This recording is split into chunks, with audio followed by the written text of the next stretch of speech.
Everyone, কেমন আছো তোমরা সবাই? আশা করছি তোমরা ভীষণ ভালো আছো। আমি কিন্তু বেশ ভালো আছি। আর আজকে দিনটা হলো 12ই ফেব্রুয়ারি। আজকে আমার দিদির বিয়ে, সেই জন্য আজকে অনেক সকাল সকাল থেকে ব্লগটা স্টার্ট করলাম। আজ আমি তোমাদের সাথে বিয়ের প্রত্যেকটা সুন্দর মুহূর্তগুলো তোমাদের সাথে শেয়ার করব। আশা করছি ভালো লাগবে। তাহলে ভিডিওটা স্কিপ না করে দেখতে থাকো।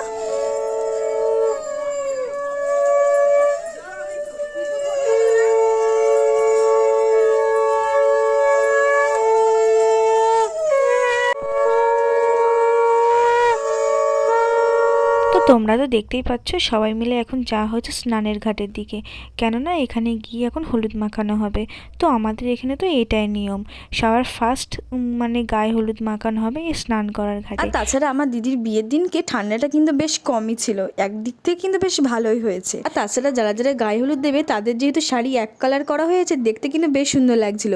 হলুদ শাড়িটা কিন্তু হলুদের গায়ে হলুদের সময় বেশ ভালোই সুন্দর মানায়। তো এখন তো সবাই স্নানের ঘাটে চলে এসছে, এখন শুরু হয়ে গেছে গায়ে হলুদ।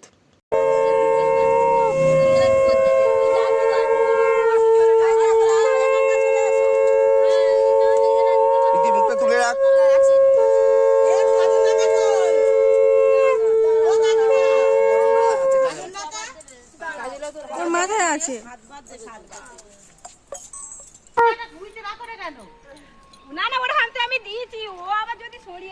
না, ও মাথা আসছিল ওই জন্য। একটু মুখটা ছাড়বেন, দেখতে পাচ্ছি না। এর উপরে বসালে সব থেকে ভালো হতো। আর একটা সিট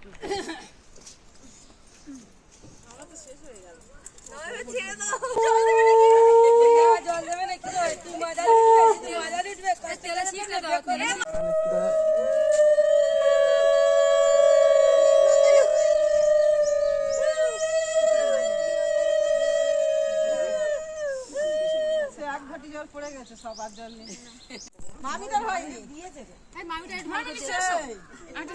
তো এখানেতে গায়ে হলুদের সমস্ত নিয়ম হয়ে গিয়েছে, আর এটা করা হচ্ছিল ফটোশুটের জন্য। বৌদিরা তো দিদিকে জম্পেস করে হলুদ মাখাচ্ছে, দেখতে কিন্তু বেশ সুন্দর লাগছিল।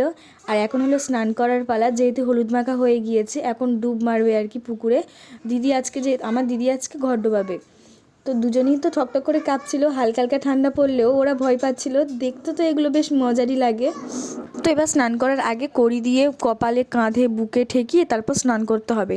তো এই যে দেখো ওরা স্নানের জন্য লেবে গিয়েছে। এইদিকে বিয়ের পরের দিন থেকে আমার গলার অবস্থা ভীষণই খারাপ। এই ভিডিওটা আমি এডিট করছি বিয়ের 2 দিন পরে। তো এত গলার অবস্থা এখনও পর্যন্ত, কথা তো প্রায় বলতেই পারছি না, ভালো করে ভয়েস দিতে পারছি না। তো যাই হোক, তো এখানে স্নান করার পরে বরণ করা হচ্ছে আর কি। এবারে সবাই মিলে আমরা বাড়ি চলে গিয়েছিলাম। বাড়ি গিয়ে আমি একটু সুন্দর করে স্নান টান করে রেডি হয়ে গিয়েছিলাম কিছু ছবি আর রিলস বানানোর জন্য, কেননা আমার হাতে সময় প্রচণ্ড কম। আমার 2টো থেকে এক্সাম আছে, আমার 11টার মধ্যে বাড়ি থেকে বার হয়ে যেতে হবে। তো সকালের ওইটুকু টাইমে যা আর কি ছবি টবি রিলস হয় সেগুলোই আমি করার চেষ্টা করছিলাম। আর এইগুলো হয়েছিল যখন আমি বাড়ি ছিলাম না, তখন সাথীর ফোন থেকে এগুলো সাথী ভিডিও করেছিল। তো পরে বাড়ি এসে দেখেছিলাম, তো ভাবলাম যে তোমাদের সাথেও শেয়ার করি। বিয়ের প্ল্যানিং তো প্রথম দিন থেকে এত ছিল, সব কিছু এই এক্সামটা পণ্ড করে দিয়েছিল। কি করা যাবে, সমস্ত রকমের এক্সামগুলো এই বিয়ের সময় থাকে, তো এতে আর নতুন করে কিছু বলার থাকে না আমার। সেদিন তো বাড়ি থেকে তো ছেড়ে যেতে ইচ্ছা করছিল না, এত মন খারাপ লাগছিল, কিন্তু কিছুই করার ছিল না আমার, তো যেতেই হতো আমার। আর সবশেষে হয়েছিল কলাগাছ তলায় গায়ে হলুদ, এটাও নাকি ভীষণ মজা হয়েছিল, যেটা সাথীর মুখ থেকে আমি বাড়ি এসে শুনেছিলাম। তো কি করা যাবে, এরপর আমি ওই 7টা নাগাদ বাড়িতে এসেছিলাম এক্সাম দিয়ে, তারপর ঝটাপট করে রেডি হয়ে চলে গিয়েছিলাম বিয়ে বাড়িতে। আর আমি যখন বিয়ে বাড়িতে গিয়েছিলাম তখন বাজে ওই 9:45 নাগাদ। তো 2 ঘন্টার মধ্যে যা হোক করে রেডি সেডি হয়ে চলে এসেছিলাম। আমি সেদিন পরেছিলাম একটা লেহেঙ্গা। আর এখানে যেহেতু স্ন্যাক্সের আইটেম করা হয়েছিল, তো সেই জন্য প্রচণ্ড ভিড় ছিল। কফি, ফুচকা, তারপর আইসক্রিম, পকোড়া এগুলো ছিল, তো সেই জন্য প্রচণ্ড ভিড়। তো যাই হোক, চলো ওপরে যাই, দিদিকে কেমন লাগছে দেখে আসি।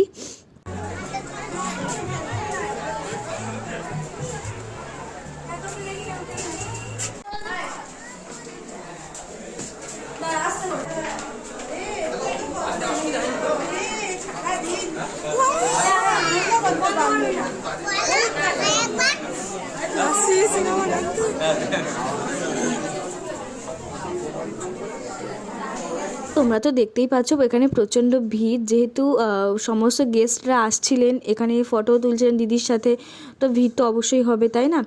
আর দিদিকে দেখে তো আমি তো পুরো পাগল হয়ে গেছিলাম, এত সুন্দর লাগছিল দিদিকে। তো সিরিয়াসলি সেদিন দিদিকে এত সুন্দর লাগছিল, শুধু আমি না প্রত্যেকেই বলছিল যে পুরো মা দুর্গার মতো লাগছিল। সত্যি মানে এক্সপেকটেশন যে যতটা ছিল তার থেকে বেশি কিছু করে দিয়েছে মেকআপ আর্টিস্ট। তো এরপর আমি কিছু ছবি টবি তুলছিলাম, আর এখানে দিদির কিছু ফটোশ্যুট হচ্ছিল আর কি বিভিন্ন রকম। তো এরপর ফটোশ্যুটের জন্য চলে যাওয়া হয়েছিল নিচেতে। এখানে একটা মারোয়ারি স্টাইলের ফটোশ্যুট হবে, 4টে ভাই ওই জিনিসটা ধরে নিয়ে আসবে। সত্যি কথা বলতে ওই জিনিসটার আমি নাম জানি না, ওই যে ছাউনিটা করা হয়েছে, তোমরা যদি জানো অবশ্যই কমেন্টে জানিও। প্রীতিদি মানে ব্রাইট নাচে নাচে এন্ট্রি করবে আর 4টে ভাই ওটা ধরে নিয়ে আসবে।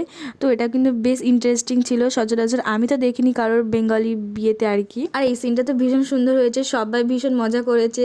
যার বিয়ে সে তো দেখতে পাচ্ছ নাচে নাচে বিয়ে করতে যাচ্ছে। তো এরপর আমার নিচ থেকে উপরে চলে এসেছিলাম। এখন স্টার্ট হয়ে গেছে বিয়ের যেগুলো নিয়ম আছে আর কি, সেই নিয়মগুলো। দিদি এখানে বসে পড়েছে বিয়ের পিঁড়িতে, আর এই আমার জামাইবাবু আরও যাত্রীত খুঁজতে জামাইবাবুরা এই বিয়ের পিঁড়িটা ধরেছিল আর কি।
হয়ে গেলে নামিয়ে দেবো।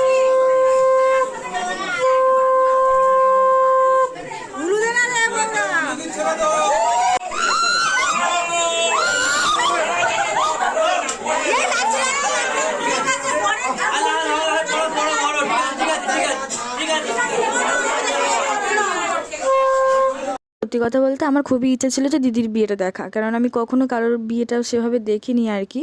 তো ওরা যেভাবে ছবি তোলা স্টার্ট করেছিল, বিয়ে তো মনে হয় 15 থেকে 20 মিনিটের মধ্যে শেষ হয়ে যেত হয়তো, কিন্তু এত ছবি তুলছে। তো আমি লাস্টে আর ওয়েট করিনি, আমি চলে গিয়েছিলাম খেতে। আমার খুব খিদে পেয়ে গিয়েছিল। এসে আমি যখন ভাবছিলাম যে হয়তো আর বিয়েটা হয়তো দেখতে পাবো না, কিন্তু খাওয়া দাওয়া করে এসে দেখছি শুধুমাত্র সিঁদুর দানটাই বাকি রয়েছে। তো সেটাই তোমাদের সাথে শেয়ার করলাম।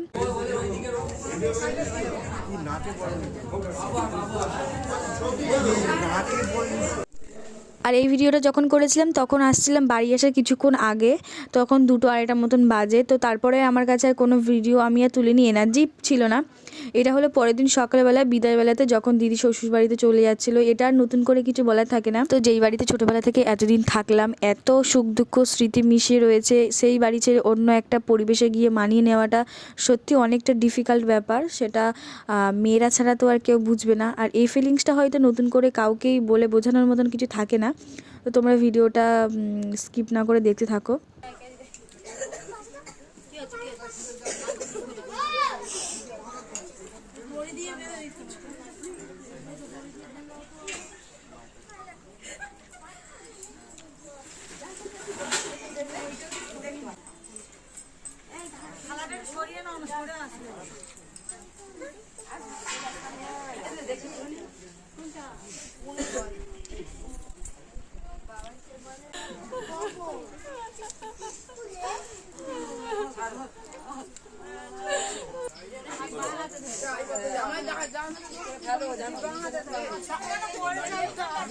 আচ্ছা, মায়ের ঋণ কখনো কি এক মুঠো চাল দিয়ে শোধ করা যায়? আমি তো এটা একদমই বিশ্বাস করতে পারি না। মায়ের ঋণ কখনো আর যাই হোক এক মুঠো চাল দিয়ে শোধ করা যায় না, কিন্তু এই নিয়মটা পূর্বপুরুষ ধরে চলে আসছে, নিয়মটা হচ্ছে আবার পরেও হবে, এটা আর নতুন করে কিচ্ছু বলার নেই। আমি তো একদমই বিশ্বাস করতে পারি না যে এক মুঠো চাল দিয়ে কখনো মায়ের ঋণ অন্তত শোধ করা যায়। আর যাই হোক,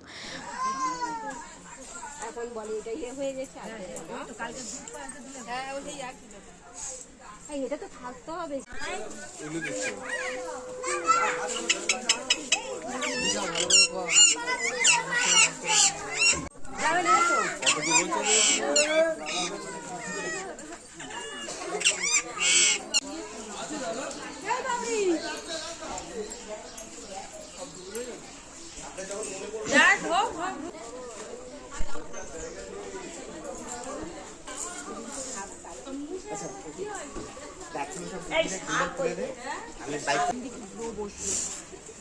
আমার ডান দিকে বসে এইদিকে বাঁ দিকে মনে হয় বসবে, বাঁ দিকে। তো ভিডিওটা আমি এখানেই শেষ করছি, আশা করছি তোমাদের ভালো লেগেছে। তো দেখা হচ্ছে নতুন কোনো একটা বড় ভিডিওর সাথে, ততক্ষণে তোমরা সুস্থ থেকো, ভালো থেকো, টাটা।